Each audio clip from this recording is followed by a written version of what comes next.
Captain Jiwan stood on the bridge of the Taiguk's Pride, watching the stars bend and twist as they dropped out of faster-than-light travel. After 3 months of jumping through space, they had finally arrived at their destination. The massive space station ahead of them was unlike anything humans had ever built. It stretched for kilometers in every direction, covered in gleaming metal and strange lights that pulsed with alien colors. "Look at the size of that thing," Minho whispered from his engineering station. His eyes were wide with wonder and fear. "Our entire moon could fit inside just one section." Sola checked her communications panel for the 100th time. Her hands shook slightly as she adjusted the controls. "Still receiving their signals, Captain. They know we're here." Jiwan nodded and straightened her uniform. This was the moment humanity had been working toward for 30 years.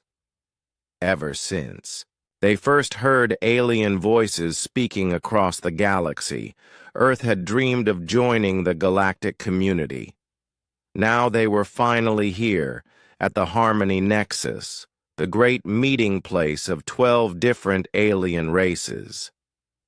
"Send the message again," Jiwan ordered. "Tell them we come in peace just like we practiced." The response came quickly, but it was cold and short. "Human vessel, you are cleared to dock at Bay 779. Do not deviate from the assigned path. Any weapons must be powered down immediately." Daeho, their weapons officer, looked up from his console. "Captain, they're scanning us with some kind of deep probe. It's going through our entire ship, checking every bolt and wire." "Let them look," Jiwan said. "We have nothing to hide." As they moved closer to the station, more alien ships came into view. Some looked like living creatures made of crystal. Others seemed to be made of pure energy, held together by force fields. One ship didn't look like a ship at all, but rather like a small piece of space that had been folded into a different shape. The docking bay was enormous.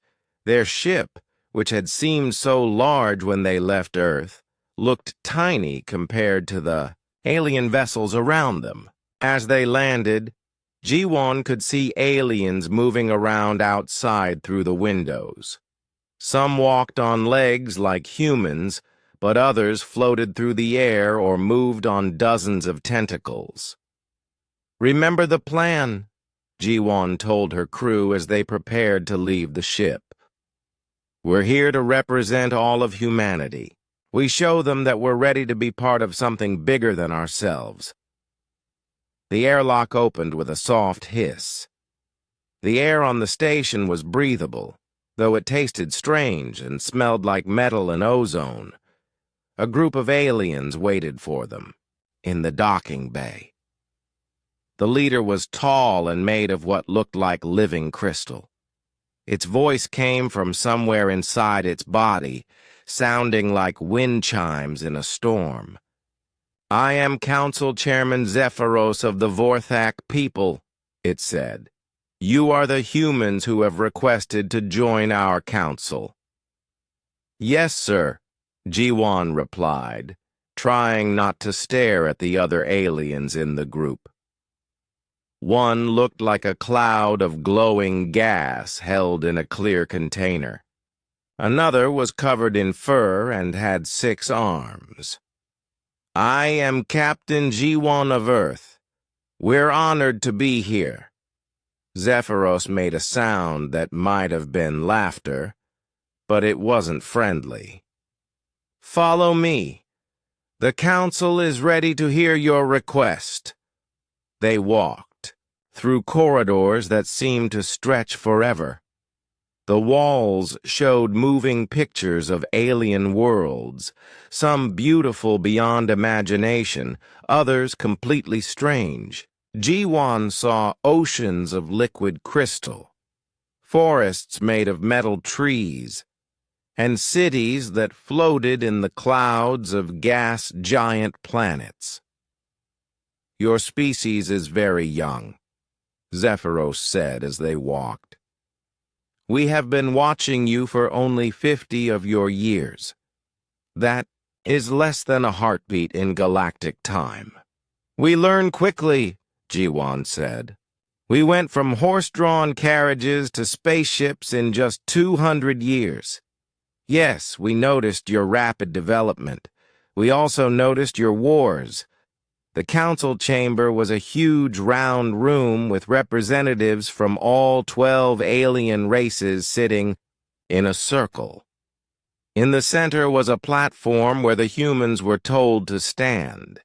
Jiwan felt very small and very alone as hundreds of alien eyes focused on her. State your request, Zephyros commanded. Jiwan took a deep breath. Honorable Council members, humanity requests membership in the Galactic Council. We offer our knowledge, our friendship, and our commitment to peace and cooperation among all intelligent species. She continued with the speech she had practiced for months, talking about human achievements in science, art, and exploration. She spoke about their desire to learn from older civilizations and contribute to galactic peace. But as she talked, she could see that the aliens were not impressed. When she finished, there was silence. Then one of the aliens, a creature that looked like a giant insect, spoke in a buzzing voice. Your species has fought over 300 major wars in the last 1,000 years. You have weapons that can destroy entire planets. You consume resources faster than they can be replaced.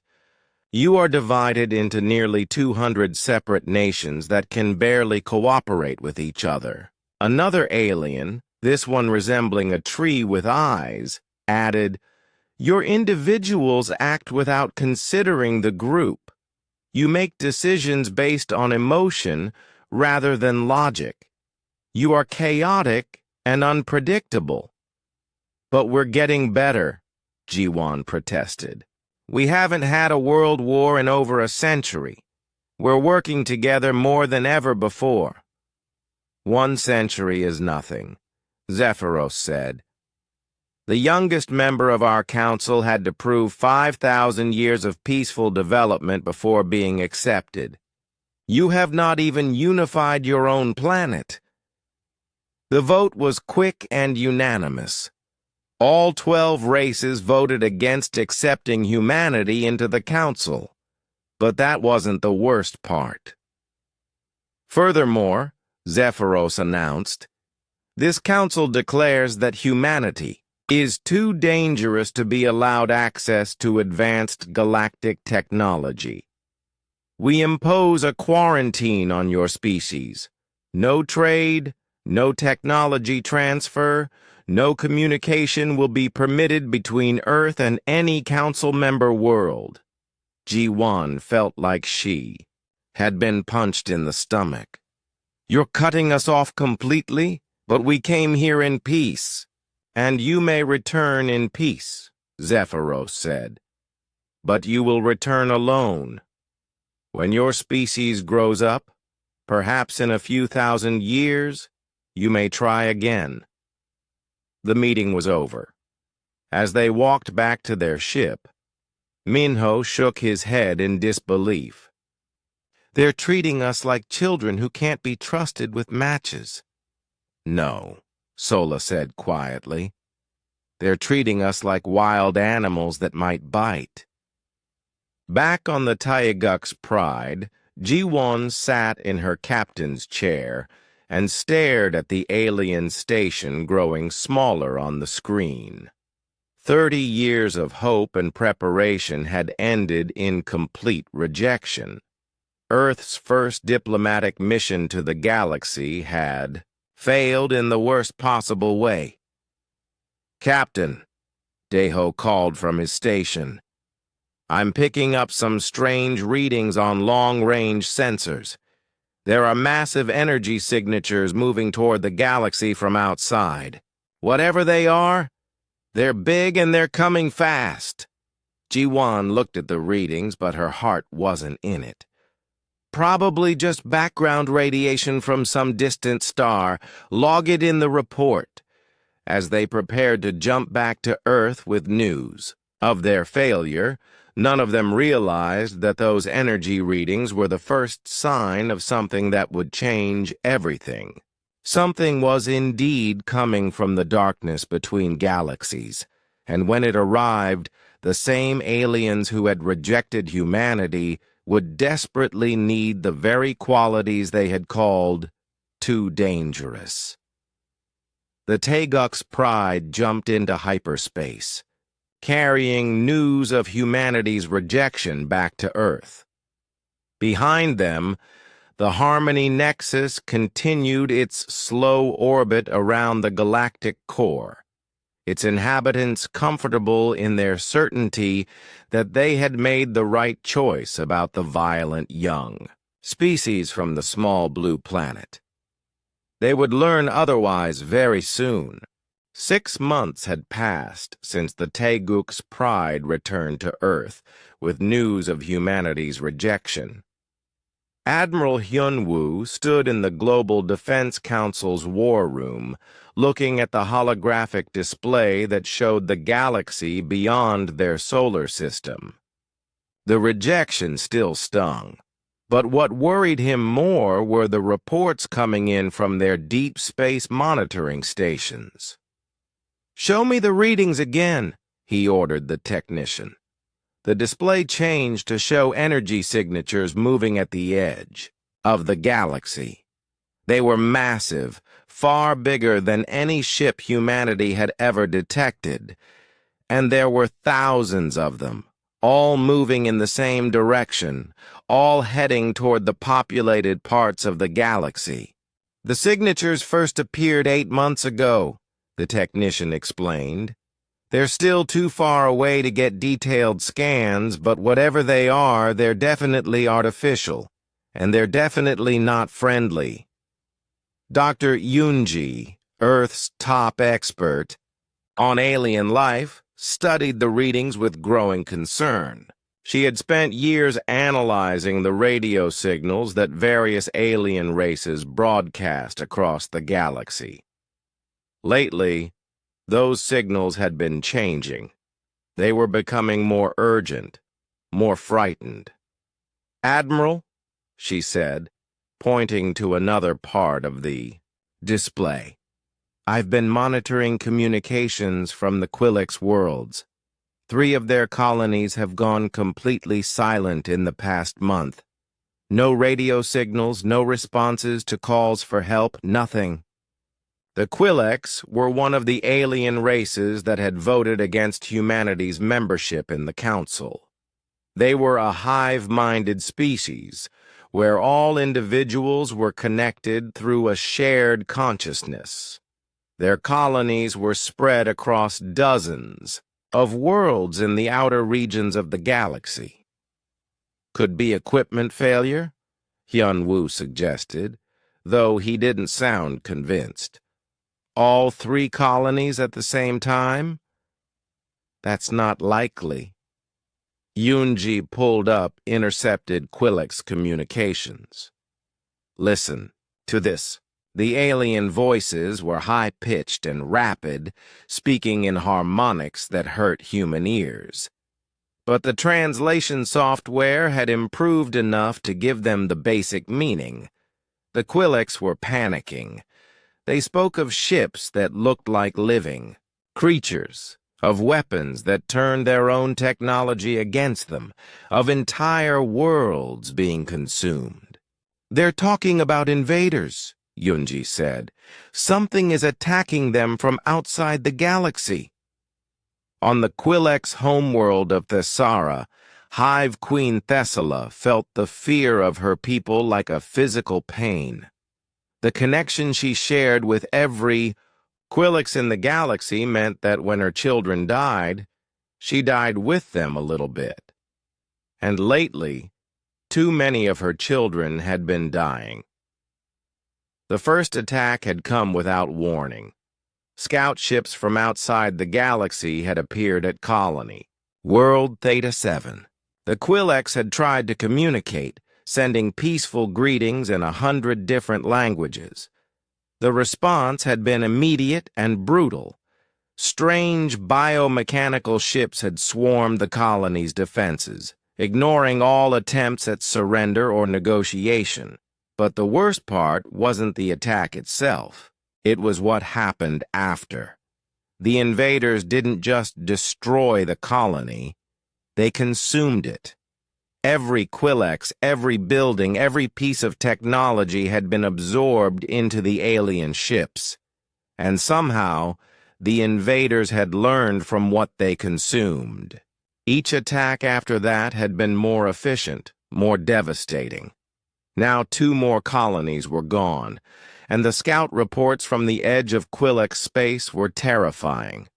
The invaders were coming in greater numbers, and they were adapting to every defense the Quillex could mount. Thesala sent urgent messages to the Galactic Council begging for help, but the Council moved slowly. They formed committees to study the problem. They debated whether military action was appropriate for a peaceful organization. They argued about which species should contribute ships and how many. While they talked, more colonies died. Back on Earth, the monitoring stations were picking up more disturbing signals. The energy signatures that had been moving toward the galaxy were now inside it, spreading like an infection through the outer star systems. And wherever they went, alien communications fell silent. "It's not just the Quillex anymore," reported Commander Taejin from Luna Base. He was in charge of humanity's long-range surveillance network. "We're detecting similar attacks on Vorthak crystal cities and Nethrim energy fields. Whatever these things are, they're not picky about who they attack." Dr. Yunji worked day and night to analyze the fragments of information they could gather. Most alien communications were encrypted or in languages humans barely understood. But fear was universal, and fear was what filled every signal they intercepted. "I think I know what we're dealing with," she announced during an emergency briefing. "Based on the patterns of attack and the descriptions in alien broadcasts, these invaders aren't from our galaxy. They're something else entirely." She pulled up her analysis on the main screen. "They appear to be a species that travels between galaxies, consuming everything in their path. They don't just conquer worlds, they literally eat them, absorbing all the biological and technological resources into their own collective." "Like locusts," Admiral Hunwoo said grimly. "Worse than locusts. Locusts at least leave the ground behind. These things consume entire civilizations and use what they learn to become stronger. Every world they take makes them more dangerous to the next one." The implications were terrifying. If these creatures had already consumed other galaxies, they would have absorbed the knowledge and technology of countless civilizations. They would be far more advanced than anything in the current galaxy. "What does the Galactic Council plan to do about it?" asked General Sunho, head of Earth's military forces. "From what we can tell, they're still arguing about it," Taejin replied. "The Vorthak want to build stronger defenses around their core worlds. The Nethrim think they can negotiate with the invaders. The Quillex are screaming for immediate military action, but the other races think they're overreacting." "Overreacting?" Yunji shook her head. "The Quillex have lost 3 entire colonies. How is that overreacting?" The answer came a week later when long-range sensors detected a massive battle taking place near the Vorthak system of Crystallis. The energy readings were off the charts. Weapons fire that could crack planets, shields that bent space itself. For 6 hours, the most advanced military forces in the known galaxy fought against the invaders. Then the readings stopped. Everything went quiet. When Earth's deep space probes finally reached the area weeks later, they found nothing but debris. The proud Vorthak fleet, with its crystal ships that could slice through asteroids, had been completely destroyed. The invaders had won so decisively that they hadn't even left wreckage behind. Just empty space where a civilization's greatest military achievement had once been. The recordings from the battle were fragmentary, but they showed enough to confirm humanity's worst fears. The invaders were creatures of living metal and flesh combined, ships that looked like enormous insects or sea creatures. They fought with weapons that adapted in real time to whatever defenses they encountered. When the IDA Vorthak used energy shields, the invaders switched to weapons that passed right through them. When the Vorthak tried ramming attacks, the invader ships simply absorbed the crystal vessels and grew larger. They learn, Yunji said, studying the recordings. Every time they encounter a new weapon or tactic, they adapt to counter it. That's why they're so successful. They don't just have superior technology, they have superior learning ability. Admiral Hyunwoo called an emergency session of the Global Defense Council. Representatives from every major nation on Earth gathered to discuss the crisis developing in the galaxy around them. The situation is clear, he told the assembled leaders. An unknown species from outside our galaxy is systematically destroying every civilization they encounter. They've already consumed multiple worlds and defeated the most advanced military forces in the galaxy. And they're still spreading. But Earth is quarantined, pointed out the representative from the European Federation. The Galactic Council made it clear that we're not part of their community. This isn't our problem. It will be our problem when those things finish with the rest of the galaxy and come looking for more worlds to consume, Hyunwoo replied. Do you think they'll respect the Council's quarantine order? The debate went on for hours. Some argued that humanity should stay hidden and hope the invaders would overlook their small, primitive world. Others wanted to try making contact with the invaders, hoping that Earth's isolation might make them seem less threatening. But a few voices, led by Captain Ji-won, who had been promoted after her diplomatic mission, argued for a different approach. The galaxy rejected us because they said we were too violent, too chaotic, too unpredictable, she said. But maybe those are exactly the qualities needed to fight an enemy like this. Maybe the reason their advanced civilizations are losing is because they're too organized, too logical, too predictable. As the debate raged on Earth, the invaders continued their advance through the galaxy. More worlds fell silent. More civilizations vanished into the darkness. And in the halls of the Harmony Nexus, the Galactic Council finally began to realize that their ordered, peaceful way of life might not be enough to survive what was coming for them. The war was going badly for everyone except the invaders. In the 8 months since the first attacks, half the galaxy's civilizations had either fallen completely or lost so many worlds that they could barely function. The creatures that came from the darkness between galaxies had a name now. The Council called them Devourers, because that's exactly what they did to everything they conquered. The Nethrim had been the second major race to fall. These beings of pure energy had thought themselves immortal, existing as conscious electricity that could move through space without ships. But the Devourers had weapons that could capture and corrupt energy itself. The proud Nethrim, who had lived for thousands of years as beings of light, found their essence being harvested and twisted into fuel for the invader fleet.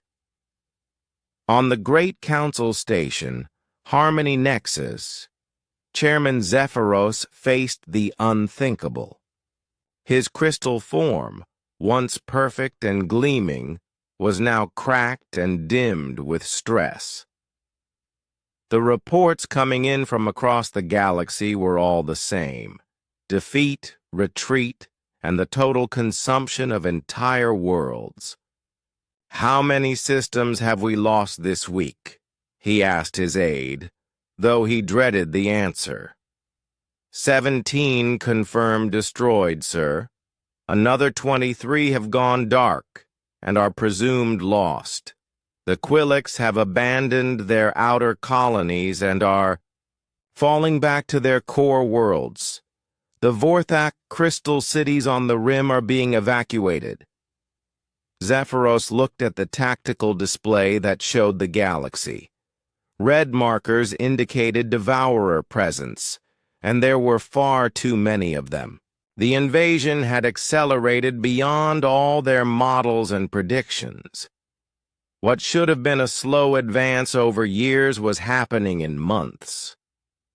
What about our military forces? Surely the combined fleets can slow them down. His aide made a sound, like breaking glass, the Vorthak equivalent of bitter laughter. Sir, the combined fleet of 5 races engaged the Devourers at the Nexus 7 system yesterday. They were completely destroyed in less than 2 hours. The enemy didn't lose a single ship. The problem was becoming clear to anyone who studied: the battles. Every time the galactic races tried a new weapon or tactic, the Devourers adapted to it almost instantly.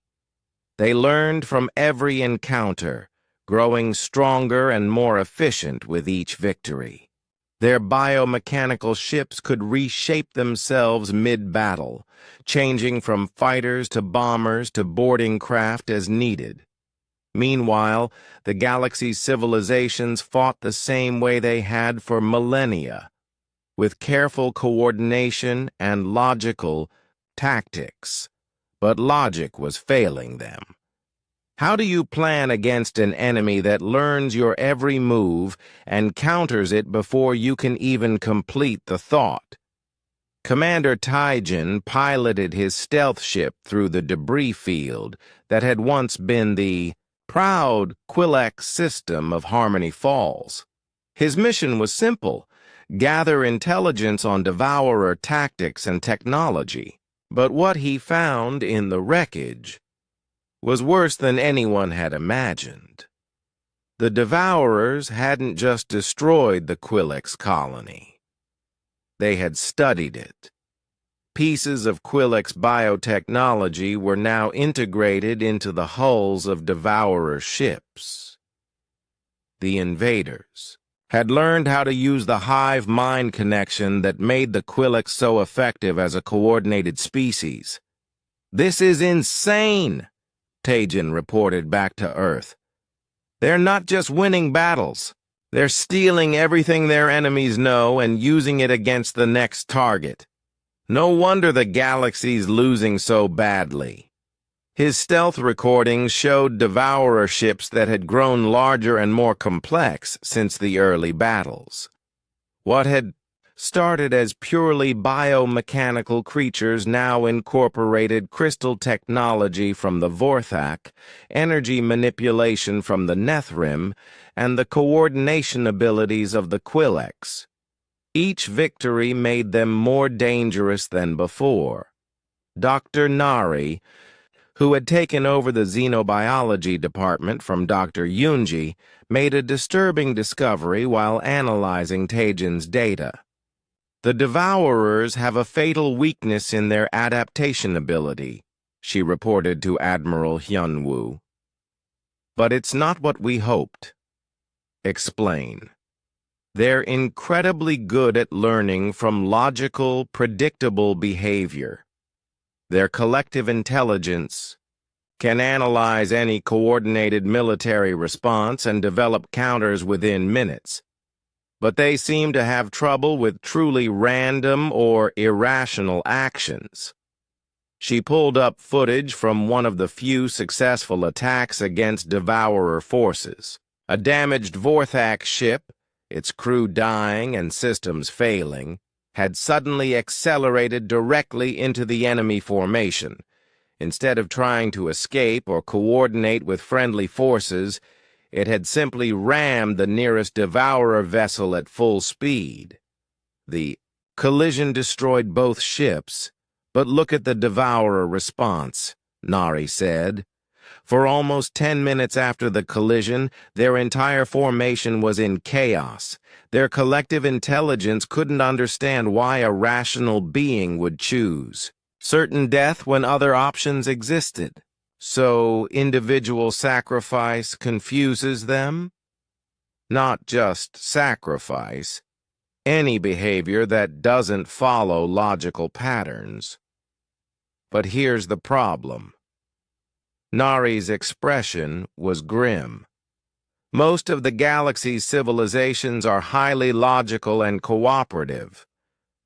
The Quillex have their hive mind coordination. The Vorthak make decisions through crystal matrix calculations. The Nethrim exist as pure logical energy. None of them are capable of the kind of random individual action that might disrupt Devourer learning patterns.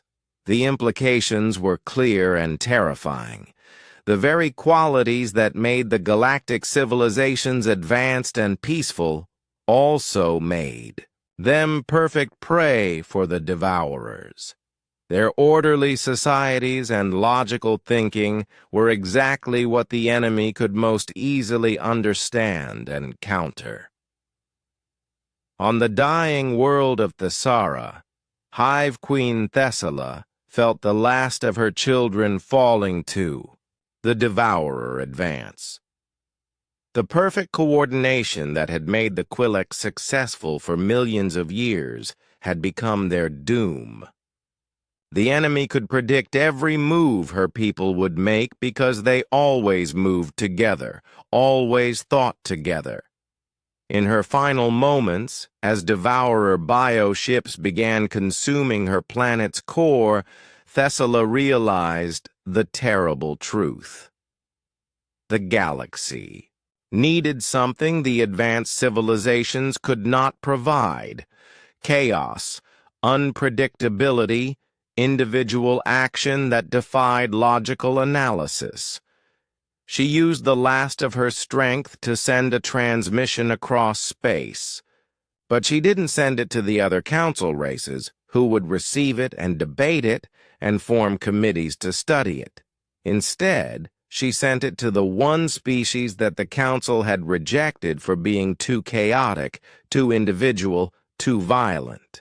Human ships, her dying voice whispered across the void. The order has failed. The hive mind dies. Perhaps chaos will succeed where logic could not. Perhaps your violence is what the galaxy needs now. The message reached Earth 12 hours later. By then, Thesara was dead, and her entire species was being digested by Devourer bioprocessors. But her words sparked a debate that had been growing on Earth ever since the invasion began. They called us too primitive to join their club, General Sun Ho said during an emergency meeting. Now they're all dying and we're still here. Maybe primitive isn't such a bad thing after all. The question is whether we help them, Admiral. Hyun-woo replied. The council made it clear we weren't welcome. They imposed a quarantine on our entire species. Why should we risk human lives to save aliens who wanted nothing to do with us?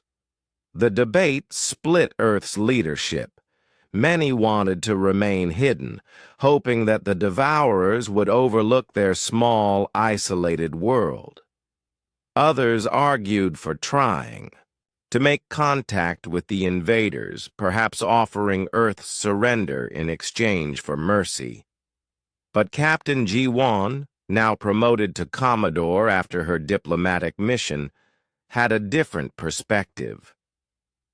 She stood before the Global Defense Council and spoke words that would be remembered for generations. They were wrong about us being violent, she said. We're not violent. We're warriors. And warriors protect those who cannot protect themselves, even when those people have rejected us. Especially when they've rejected us. She gestured to the tactical displays showing the Devourer advance. Look at what's happening out there.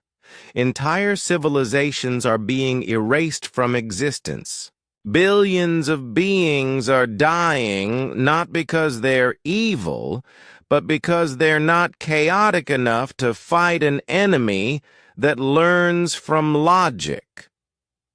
But why should we care? Demanded the representative from the African Union. They made their choice when they quarantined us. Because, Ji-won replied, if we let the galaxy die while we hide in our corner of space, then we're not the species I thought we were.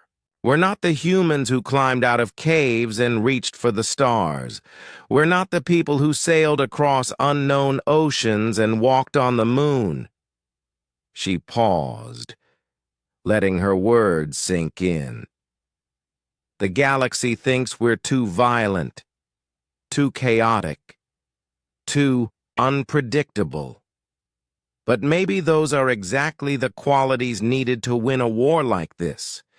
Maybe the reason their advanced civilizations are losing is because they've forgotten how to be warriors. The vote was close, but it passed. Earth would go to war, not for conquest or revenge, but to save the very beings who had rejected them. It was perhaps the most human decision in their species' history. Illogical, idealistic, and driven by the simple belief that helping others was the right thing to do. As Earth's military forces began preparing for the impossible task of fighting, an enemy that had already defeated the galaxy's most advanced civilizations, the Devourers continued their advance. More worlds fell. More species vanished into darkness. The transmission arrived at Earth during what many would later call the darkest hour of the Galactic War. It came not from the proud council chambers of the Harmony Nexus, but from a damaged communication relay drifting in the wreckage of what had once been a thriving star system. Chairman Zephyros appeared on the screen, his crystal form cracked and dim. Behind him, smoke and emergency lights painted a picture of desperation. When he spoke, his voice carried none of the arrogance that had marked humanity's first meeting with the Council. To the humans of Earth, he began, and even through the translation software, his exhaustion was clear. The Galactic Council formally request your assistance in defending against the Devourer invasion. Admiral Hyun-woo watched the message with mixed feelings. Part of him wanted to feel satisfaction at seeing the aliens who had rejected humanity now begging for help, but mostly he felt sadness at how far the mighty had fallen. Our combined fleets have suffered catastrophic losses, Zephyros continued. 70% of our military forces have been destroyed or consumed. The Devourers advance on multiple fronts, and our traditional tactics have proven inadequate. We have studied your species' military history and believe your unconventional methods may offer hope where our logic has failed. The message ended with coordinates for a meeting point in neutral space. It was a complete reversal of everything the Council had said about humanity just months before. The same beings who had called humans too violent and chaotic now desperately needed those exact qualities. The emergency session of the Global Defense Council was unlike any in Earth's history. Representatives from every major nation gathered to decide whether humanity would join a war that seemed impossible to win. They rejected us, said the representative from the Asian Federation. They called us primitive and quarantined our entire species. Now they want us to die in their war? It's not their war anymore, replied General Sunho, head of Earth's military forces. The Devourers won't stop with the Council races. Once they finish consuming the galaxy's advanced civilizations, they'll come for us too. We're just postponing the inevitable if we stay out of this. Fleet Admiral Yuna, the youngest person ever to hold that rank, stood to address the Council. I've been studying the battle reports from the front lines. Every engagement follows the same pattern. Our side uses coordinated tactics, the Devourers learn from them and adapt, then they win decisively. But there's something interesting in the few successful attacks against them. She activated a holographic display showing various battle recordings. Every time someone has managed to damage a Devourer ship, it's been through individual action that defied military logic. A pilot ramming his fighter into an enemy cruiser. A ship captain detonating his vessel's reactor inside the enemy formation. Soldiers charging into hopeless situations instead of retreating. Suicide attacks, someone muttered. No, Yuna corrected. Sacrifice attacks. There's a difference. Suicide is giving up. Sacrifice is giving everything for something greater than yourself. Commodore Jiwon, who had led humanity's first diplomatic mission to the galaxy, spoke next. I've met these aliens. I've seen their civilizations. They're not evil.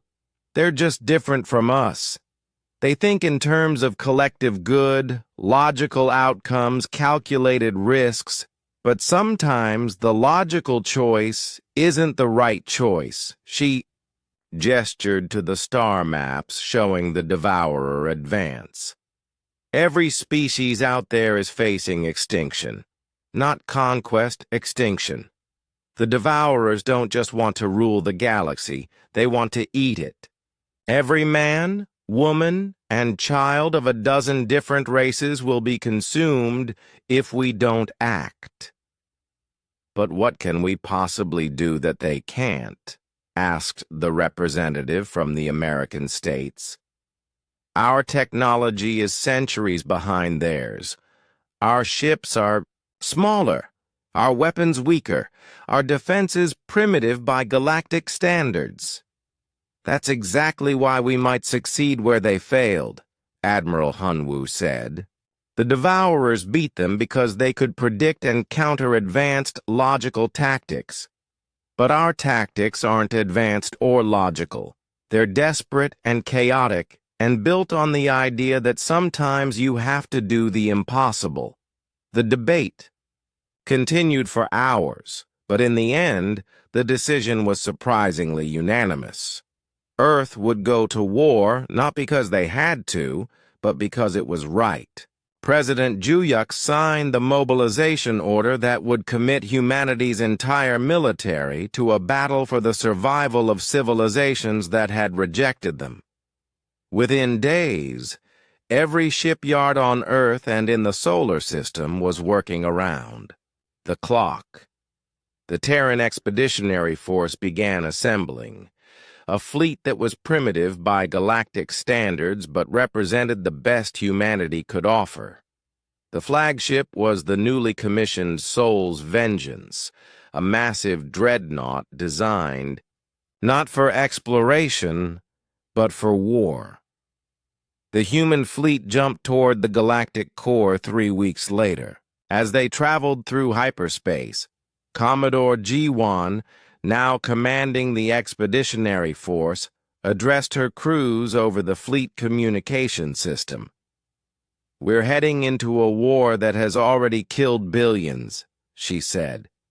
"We're facing an enemy that has defeated every advanced civilization in the galaxy. Our ships are smaller than theirs, our weapons less powerful, our armor weaker. By every logical measure, we should lose this fight." She paused, looking out at the stars bending around their ships as they jumped through space. "But we're not going there to be logical. We're going there to be human. And being human means fighting for others even when they've rejected us. It means standing up to bullies even when they're bigger than us. It means doing what's right even when it's impossible." The first human engagement with the Devourers came at the Vorthak stronghold of Crystallis Prime. The crystal cities of the Vorthak were under siege, their elegant spires cracking under bombardment from biomechanical ships that looked like enormous insects made of metal and flesh. Captain Kimsal commanded the destroyer Inchan's Fury, one of the smaller ships in the human fleet. When he saw the situation at Crystallis Prime, every tactical manual would have told him to stay back, coordinate with friendly forces, and engage the enemy at maximum range. Instead, he did something that no galactic commander would have considered. Logical. He charged straight into the heart of the Devourer formation. "All ships, this is Incheon's Fury," he broadcast on all frequencies. "We're going to show these things what humans do when someone threatens innocent people." His ship accelerated to ramming speed, firing every weapon it had as it dove toward the largest Devourer vessel. The alien ship tried to adjust its defenses, but how do you defend against someone who's planning to die taking you with them? The collision destroyed both ships in a spectacular explosion that lit up the system. But more importantly, it created chaos in the Devourer formation. For precious minutes, their collective intelligence struggled to understand what had just happened. Why would a ship captain choose certain death when he could have retreated and regrouped? That confusion gave the other human ships the opening they needed. Instead of coordinated attacks that the Devourers could predict and counter, each captain made individual decisions based on the situation in front of them. Some ships rammed enemy vessels. Others used their reactors as improvised bombs. Still others launched boarding parties that fought hand-to-hand in the corridors of biomechanical ships. It was chaotic, desperate, and completely illogical by galactic standards. It was also effective. For the first time since the invasion began, Devourer ships retreated from a battlefield. The surviving Vorthak defenders watched in amazement as the primitive human ships drove off an enemy that had seemed unstoppable. Chairman Zephyros himself sent a message to the human fleet. "We have underestimated your species. You fight like no one we have ever seen. But the victory came at a terrible cost. Nearly half the human ships had been destroyed or damaged beyond repair. Hundreds of crew members had died in the desperate fighting. On Earth, families received news that their sons and daughters had given their lives fighting for aliens who had once rejected them. The battle reports reached every human ship in the galaxy. They spread through Earth's communication networks and were broadcast to monitoring stations across human space.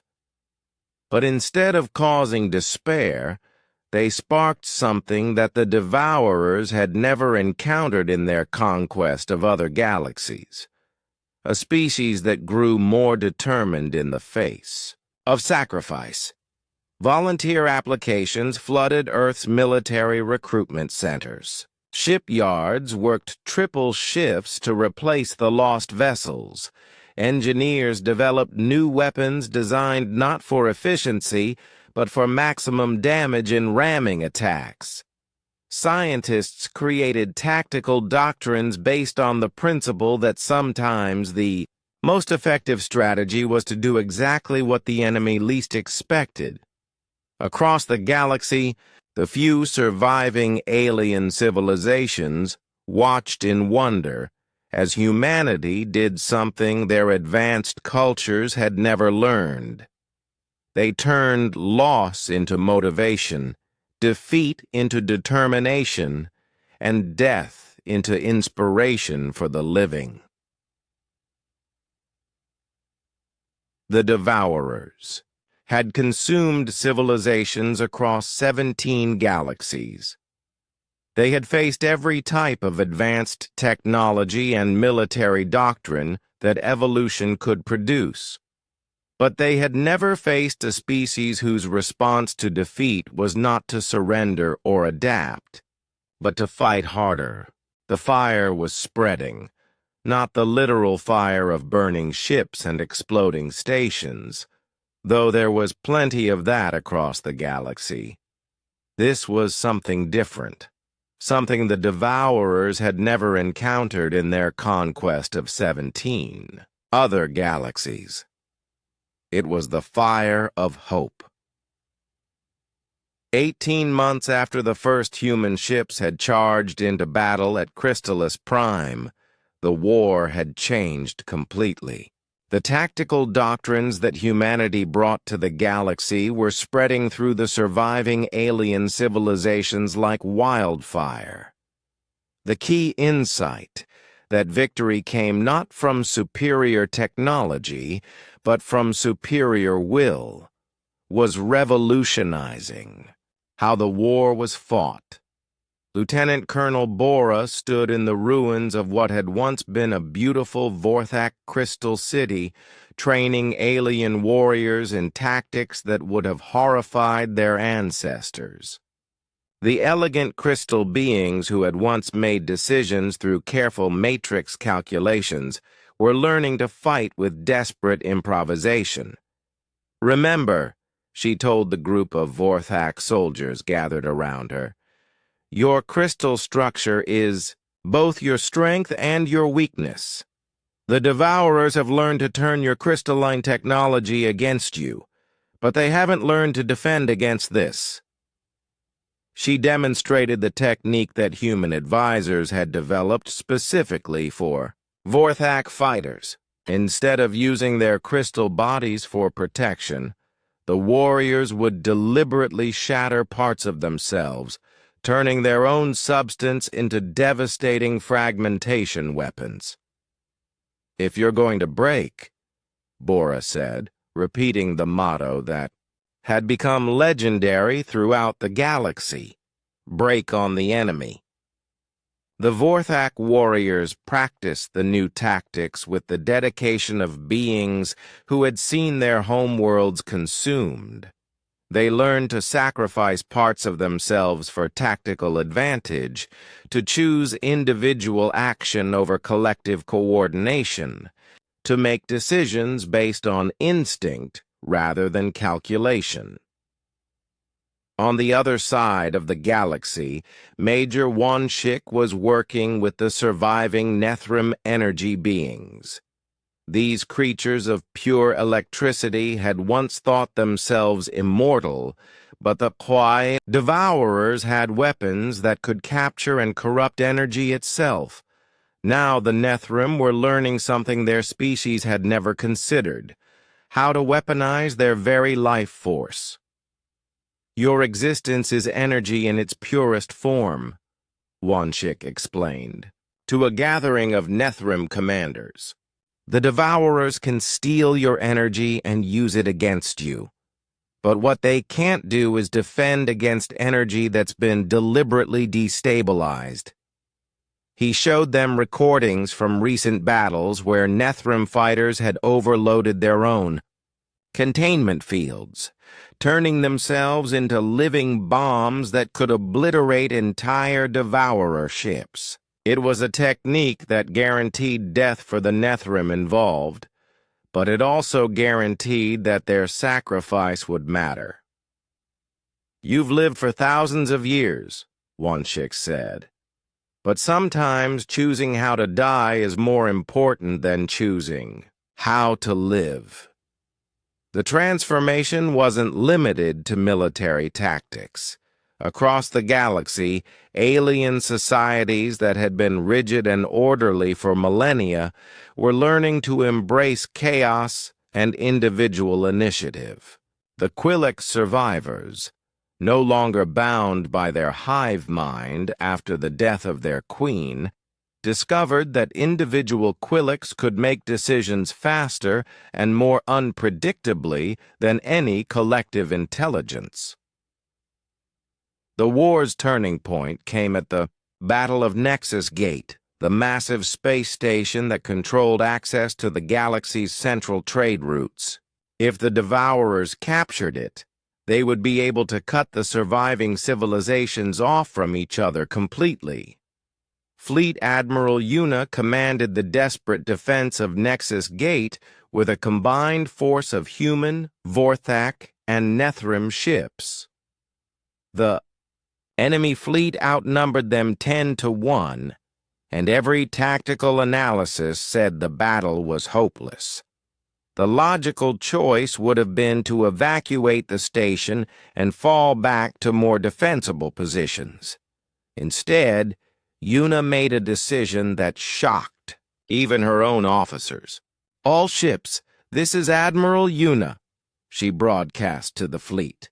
"We're not falling back. We're not evacuating. We're going to hold this station because that's what humans do. We stand in front of the things that matter and we don't move." But she didn't stop there. In a move that would have been impossible for any purely human fleet, she ordered something that only worked because of the alien allies fighting alongside them.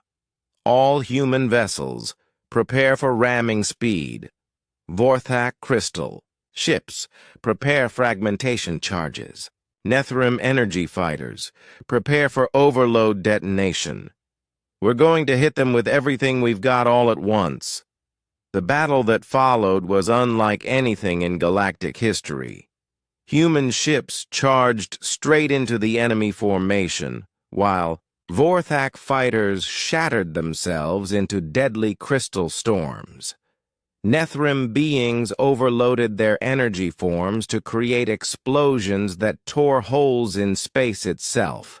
It was coordinated chaos, planned desperation, logical insanity.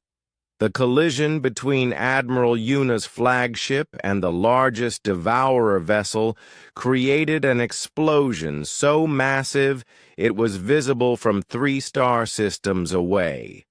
The blast tore a temporary hole in space-time itself, destroying not just both fleets but creating a gravitational anomaly that would last for years.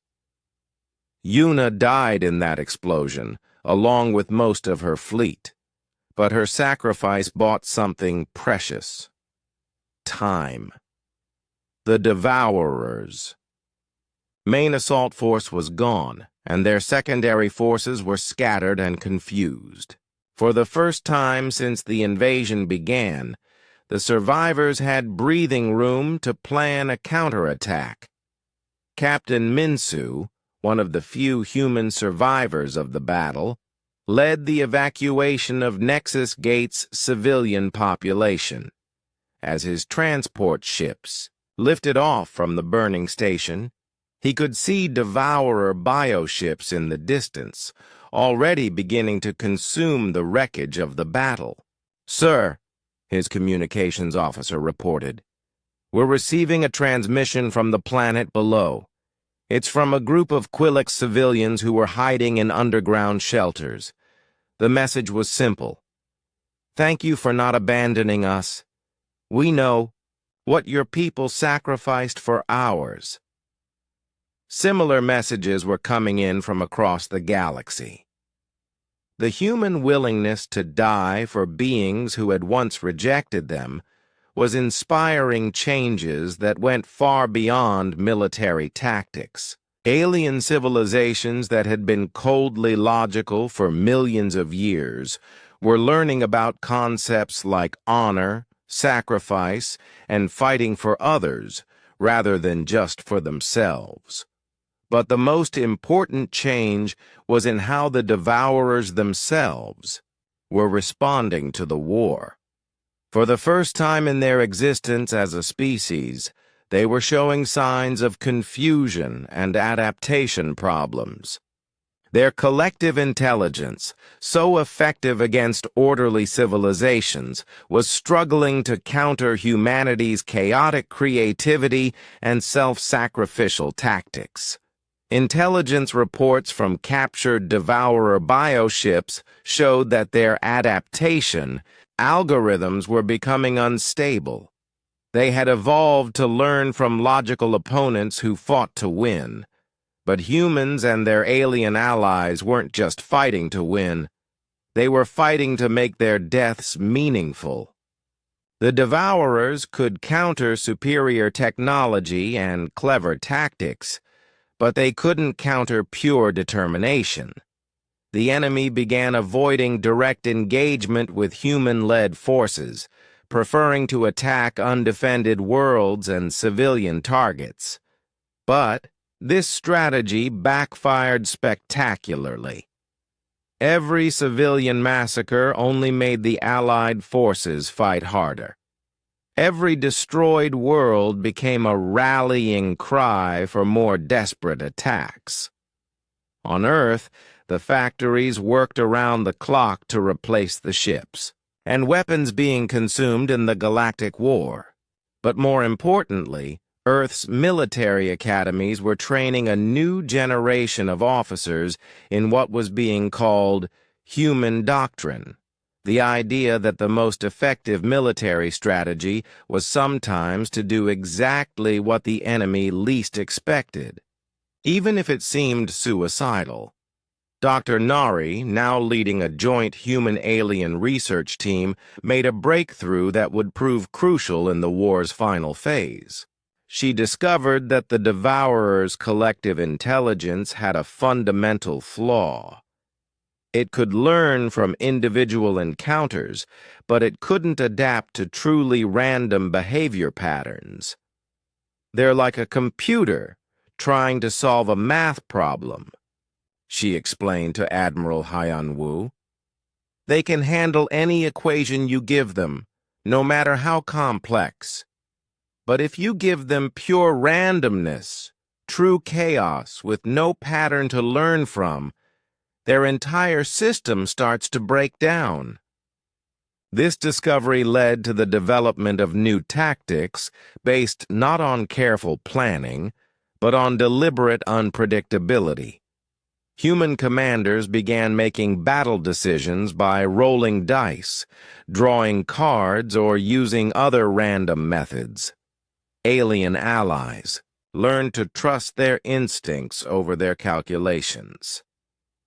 The Devourers, who had consumed the organized knowledge of 17 galaxies, found themselves facing opponents who deliberately chose ignorance over intelligence, chaos over order, faith over logic, and for the first time in their existence, they were losing more battles than they won. But the war was far from over. The Devourers still controlled vast areas of the galaxy, and their main force was regrouping near the galactic core. Intelligence.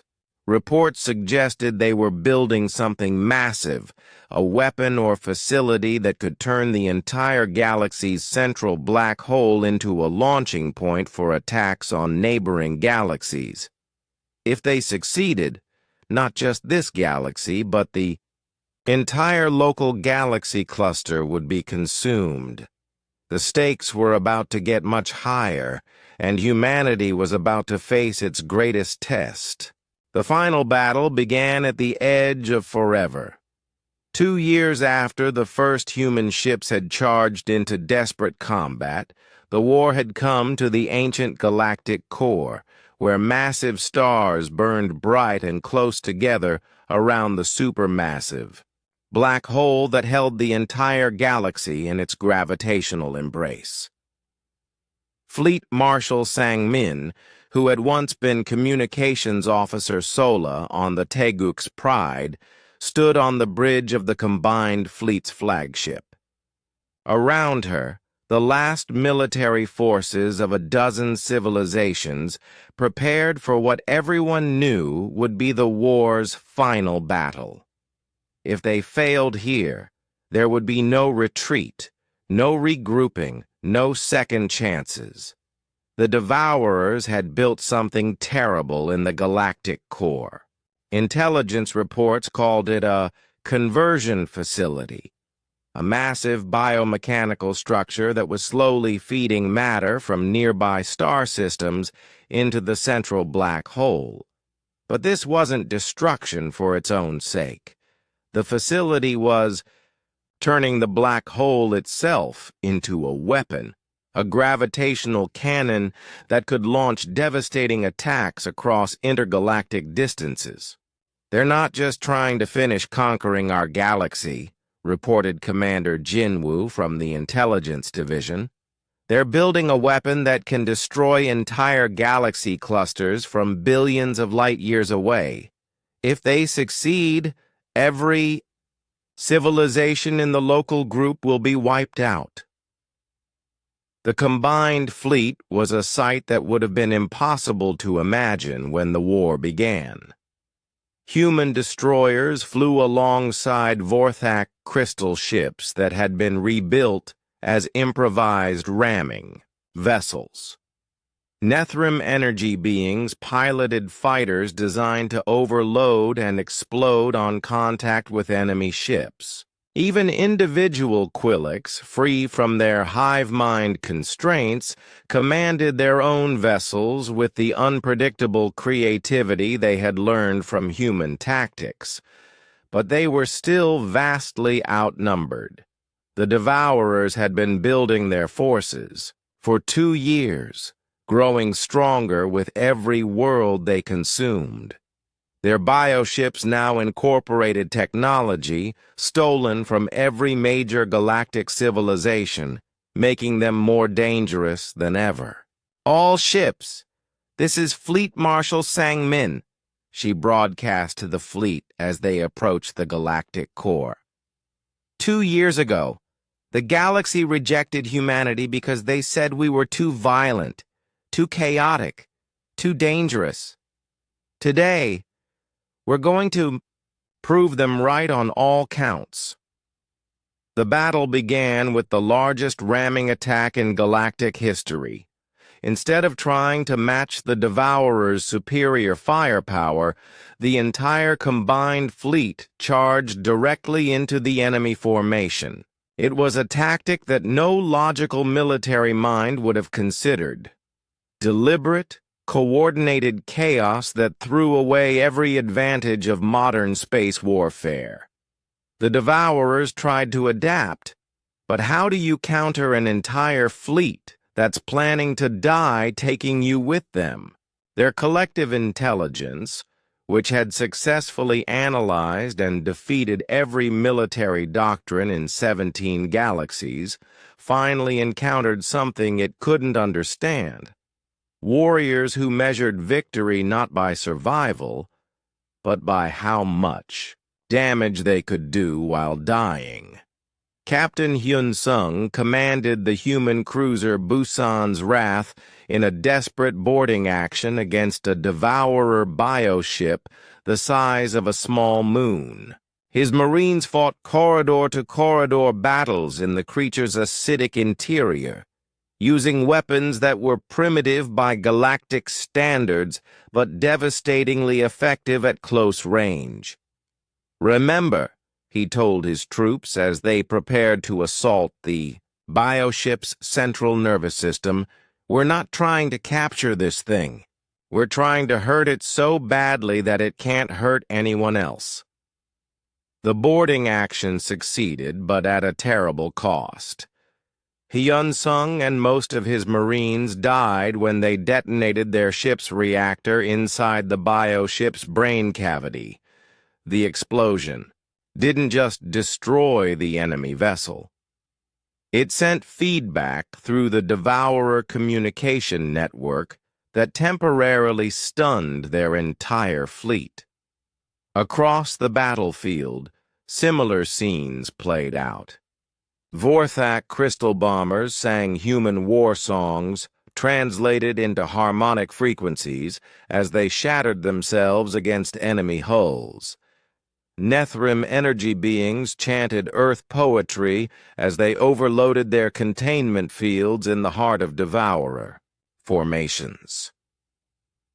The survivors of a dozen civilizations fought and died using tactics they had learned from the species their governments had once rejected. The battle reached its climax when the Devourer Overmind itself entered the fight.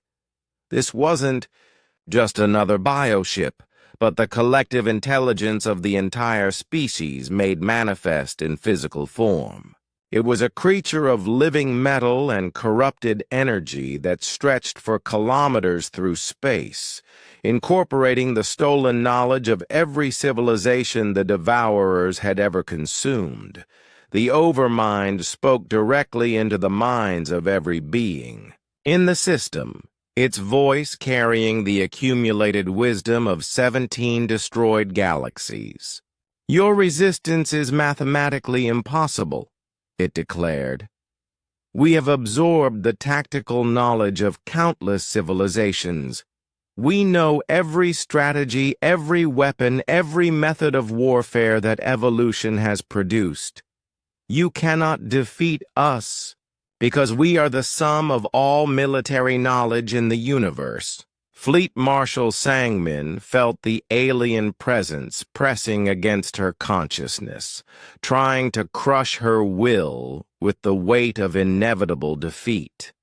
The Overmind showed her visions of the battles it had won, the civilizations it had consumed, the galaxies it had left as empty darkness. But instead of surrendering, Sangmin did something the Overmind had never encountered in its conquest of the universe. She laughed. "You know what your problem is?" she said, somehow projecting her thoughts back at the creature that was trying to dominate her mind. "You think war is about knowing things. You collect tactics and strategies like trophies, but you don't understand what war really is." The psychic duel that followed took place while the physical battle raged around them. The Overmind attacked with the combined military genius of 17 galaxies, throwing tactical problems at Sangmin that should have crushed any individual consciousness. It showed her mathematical proofs of humanity's inevitable defeat, strategic analyses that demonstrated the logical impossibility of victory.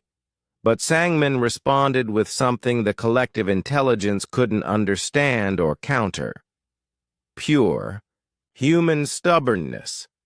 Every time the Overmind proved mathematically that humanity should surrender, Sang-min simply refused to accept the proof. War isn't about being smart, she told the increasingly confused alien intelligence. It's about being right, and we're right to protect innocent people from creatures like you. But you cannot win, the Overmind insisted. The mathematics are clear. Your casualties are unsustainable. Your strategy is illogical. Your tactics violate every principle of efficient warfare. So what? Sang-min replied.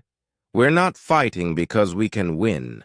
We're fighting because it's what you do when someone threatens the people you care about. We're fighting because that's what it means to be human.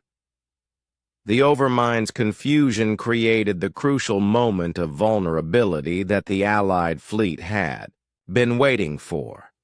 Every remaining human ship in the system simultaneously rammed the conversion facility, their crews dying with smiles on their faces as they thought about the families and civilizations they were protecting.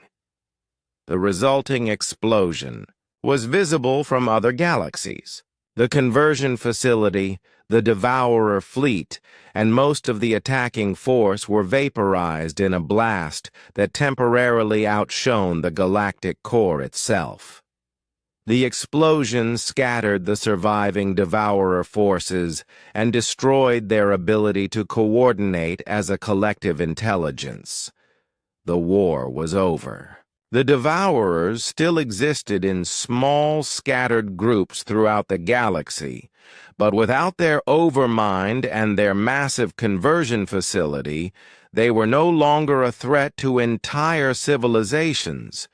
They had been reduced from galaxy-consuming monsters to ordinary raiders that could be handled by conventional forces. 5 years later, the galaxy had been transformed. The Galactic Council still existed, but it operated on entirely different principles. Instead of rigid bureaucracy and collective decision-making, it embraced the human concepts of individual initiative and personal responsibility. Chairman Sang-min, who had somehow survived the psychic duel with the Overmind, though her mind bore permanent scars, presided over a council that would have been unrecognizable to the aliens who had first rejected humanity. Vorthak served as assault troops, their crystal forms adapted for combat rather than contemplation. Quillix had learned to value individual thought over collective harmony. The Nethrim had become explorers and adventurers, seeking new challenges beyond the galaxy's borders. On Earth, children learned about the war in their history classes. They studied the battles and the tactics, but more importantly, they learned about the principles that had made victory possible. They learned that sometimes the most advanced response to a problem is the most basic one. They learned that logical thinking has its place, but that there are times when you have to trust your heart over your head.